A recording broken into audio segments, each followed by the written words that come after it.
சரி, ஓகே.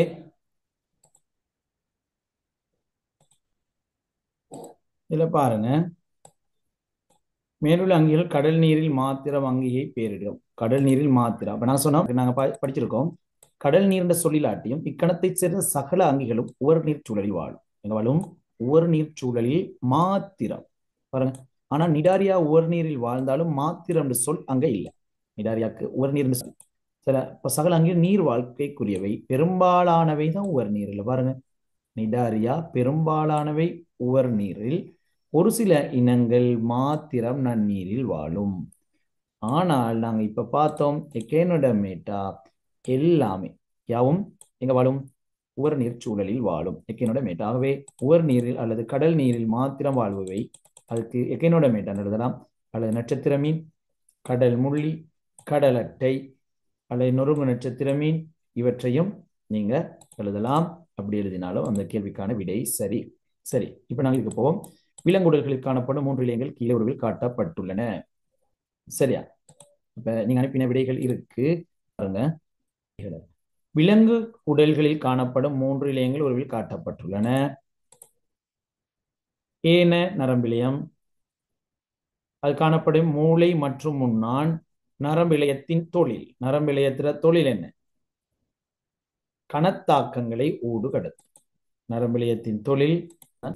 சரி, அப்புறம் அடுத்து நாங்க பார்ப்போம் பி. பி மலமளப்பான தசையிலையும். இப்ப கடைசியா நடந்த எக்ஸாம்ல மலமளப்பான தசையிலையத்துல ஒரு களத்தை வரைந்து காட்ட சொல்லிருந்துச்சு. அதுல என்ன அவதானிச்சென்றால், முனைகள் கூம்பினதா இருக்கணும். இப்படி முனைகள் ரெண்டு கூம்பினா இருக்கணும், அது தனித்த கரு ஒன்று இருக்கணும். அப்பதான் அதுக்கு மார்க்ஸ் போட்டது. சரியா? களம் ஒன்று, பல களங்கள் சேர்ந்தது, இதுல உள்ளது இளையம். அப்ப களம் ஒன்றுண்டா ஒரு களத்தை தான் வரையணும். சரியா? களம் ஒன்றுண்டால் ஒரு களத்தை நாங்கள் கூம்பின முறையில வரைஞ்சி, சரியா, கூம்பின முறையில வரைந்து என்ன செய்யணும்? அதுக்கு தனித்த கரு ஒன்று வைக்கணும். ஆகவே இங்கு தரப்பட்டது என்ன? தசை இலையம் அல்லது மலமளப்பான தசை இலை. சரி, காணப்படும் இடங்கள், நிறைய இடங்கள் காணப்படுது. உணவு கால்வாய் அல்லது இரைப்பை, உணவு கால்வாயில வர சுவாச தொகுதிகள் அல்ல முக்சிறுநீர் பை போன்ற பல்வேறு இடங்களை நீங்க எழுதலாம். சரி, உங்களோட விடைகள்ல பார்த்தால் உணவு கால்வாய், சரி, அது சுருங்கி விரியும் போடப்பட்டிருக்கு. சரிதானே? அடுத்தது சி. சியை பார்ப்போம். இளையத்தின் பெயர் மேலணி இளையம். இளையத்தின் பெயர் மேலணி இளையம்.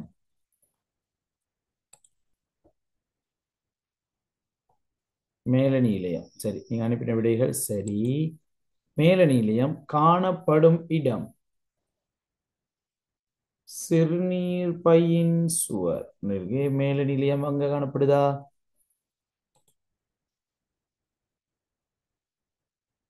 மேலணி இளையம். சரி, நாங்க மேலணி இளையம் காணப்படும் இடத்தை நாங்க பார்ப்போம். சரி, உடல் மேற்பரப்பு. சரி, ஒரு அனுப்பி உடல் மேற்பரப்பு பையின் எங்கு காணப்படும் பாருங்க. குருதி மயிர்குழாயின் சுவர். மேலணி இழையங்கள் காணப்படும் இடங்கள் குருதி மயிர்துளை குழாயின் சுவர். அடுத்தது தைராய்ட் சுரப்பி. சரியா? தைராய்ட் சுரப்பி. மூக்குக்குழியின் படலம், சிறுநீர் பையின் சுவர், தோலின் மேற்தோல். அப்ப இந்த இடங்கள்ல எல்லாம் என்ன இருக்கு?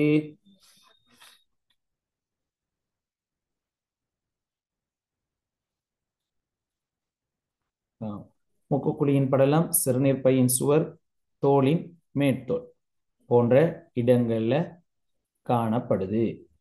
சரியா? இதான் மேலணி இழையங்கள் காணப்படும் இடம். சரி, அடுத்த கேள்வி நான் உருவில் காணப்படும் இழையம் யார்? உருவில் காணப்படும் இழையம் ஏ நரம்பிலாடு. பிரதான வேறுபாடு என்ன? பிரதான வேறுபாடு ஏ.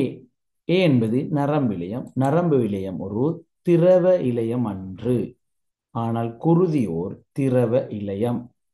சரியா? இரண்டுமே தொடுப்பிழையத்துக்குள்ள குருதியோர் தொடுப்பிழையமாக இருந்தாலும் அது நரம்பிழையம். அப்ப நரம்பிழையத்துக்கும் தொடுப்பிழையம் அல்லது குருதி இழையத்துக்கும் இடையிலான வேறுபாடு கேட்கப்பட்டிருக்கு. இங்கு நேரடியாக குருதி என்று கேட்கப்பட்டதுனால ஏ ஓர் திரவ இழையம் அன்று, ஆனால் குருதி ஓர் திரவ இழையமாகும். அடுத்த விஷயம், இடைபுகுந்த தட்டு காணப்படும் தசை இழையம் எது?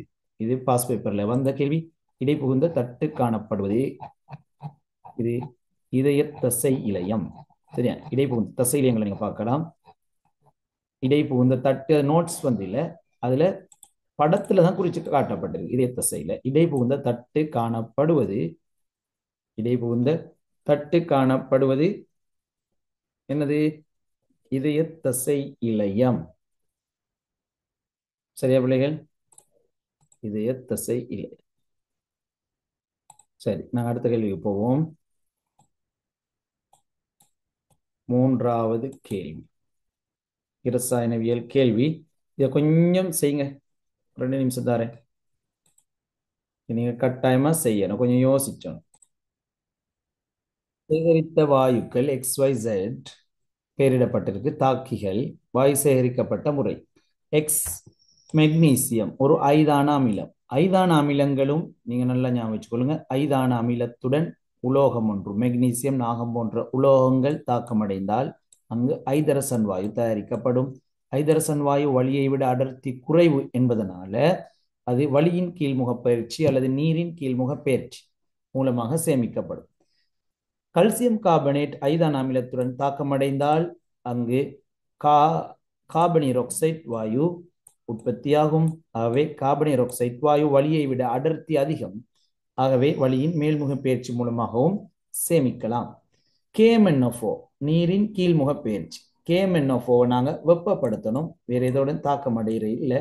வெப்பப்படுத்தினால் அங்கு ஆக்சிஜன் வாயு தயாரிக்கப்படும். ஆகவே XY ஆகிய வாயுக்களை இனங்காண்க கேட்டிருக்கு. X ஐதரசன் வாயு, Y கார்பனீராக்சைடு வாயு. சரியா பிள்ளை? Y கார்பனீராக்சைடு வாயு. X வாயு தயாரிப்பின் போது நடைபெறும் இரசாயன தாக்கத்தில் ஈடு செய்த சமன்பாட்டை தருக. X வாயு தயாரிப்பின் போது ஈடு செய்த இரசாயன சமன்பாடு. அப்ப இரசாயன சமன்பாடு என்றால் நான் எங்களுக்கு மெக்னீசியம், XY என்றால் ஐதரசன், அவை மெக்னீசியம் எதனுடன் தாக்கமடையும்? HCl உடன் தாக்கமடையும். HCl உடன் தாக்கமடைந்து விளைவாக எனக்கு என்ன கிடைக்க போகுது? Magnesium chloride. மெக்னீசியம் குளோரைட் கிடைக்கும். அதனுடன் இணைந்து வேற என்ன கிடைக்கும்? ஐதரசன் வாயு கிடைக்கும். சரியா? ஐதரசன் வாயு கிடைக்கும். இதுதான் சமப்படுத்தப்பட்ட தாக்கம். சரி, வெரி குட் ஃபாய்க். ரசாயன தாக்கங்களின் இயல்புகளுக்கு ஏற்ப X வாயு தயாரிப்பின் போது நடைபெறும் ரசாயன தாக்கம் எவ்வகையான? அப்ப X வாயுன்னு சொன்னது ஐதரசன். இது என்ன தாக்கம்? Very good Anika, Sameeka. சரி, அனுப்பிட்டீங்க. சரி, என்ன தாக்கம்னால் ஒற்றை இடப்பெயர்ச்சி தாக்கம். ஒற்றை இடப்பெயர்ச்சி தாக்கம். பிள்ளைகள், இது ஒற்றை இடப்பெயர்ச்சி தாக்கம். ஏன்? இந்த மெக்னீசியம் இந்த ஐதரசனை அப்படியே இடம்பெயர்க்க செய்து அது ஐதரசன் வாயுவாக மாற்றிக்கொண்டு இது Cl உடன் வந்து சேருது. அதுதான் மெக்னீசியம் Cl உடன் வந்து சேரும்போது MgCl2 ஒன்று இடம்பெயர்க்கப்படுது. இங்க ஐதரசன் இடம்பெயர்க்கப்படுவதனால அது ஒற்றை இடப்பெயர்ச்சி தாக்கம் என்று நாங்கள் சொல்வோம். வாயு Z ஆய்வுக்கூடத்தில் இனங்காணும் பரிசோதனையை சுருக்கமாக குறிப்பிடுக. சரியா? அப்ப வாயு Z ஒட்சிசன் வாயுவை இனங்காணும் பரிசோதனை. வாயு சேகரிக்கப்பட்ட குழாயினுள் சரியா தனக்குச்சி என்றை செலுத்தும் போது தனக்குச்சி சுவாலையை தோற்றுவித்தவாறு பிரகாசமாக எரியும். வாயு சேகரிக்கப்பட்ட குழாயினுள் தனக்குச்சியை செலுத்தும் போது தனக்குச்சி எவ்வாறு எரியும்? சுவாலையை தோற்றுவித்தவாறு பிரகாசமாக எரியும். இதற்கான குரூப்ல நான் வீடியோ ஒன்று போட்டிருந்தேன், நாங்க ஸ்கூல்ல செஞ்சதுல. அதுல நீங்க நன்றாக பார்க்கலாம். தனக்குச்சி சுவாலையை தோற்றுவித்தவாறு பிரகாசமாக எரியும். பொப் என்ற சத்தம் வந்தால் என்ன வாயு? ஐதரசன். ஐதரசன். சரியா. தனக்குச்சியை செலுத்திய உடனே அணைந்தால் என்ன வாயு? கார்பன் கார்பனீர் ஆக்சைடு வாயு. சரியா. ஓகே பிள்ளைகள், அப்ப நாங்க அடுத்த கேள்வி ஐதரோ கார்பன்கள் தொடர்பான கேள்வி. சரியா. நாங்க ஐதரோ கார்பன்கள் தொடர்பான கேள்வி நாங்க மூன்றாவது அரைவாசி இருக்கு, நான்காவது, அது ரெண்டையும் நாங்க குயிக்கா முடிப்போம் அடுத்த கிளாஸ்ல.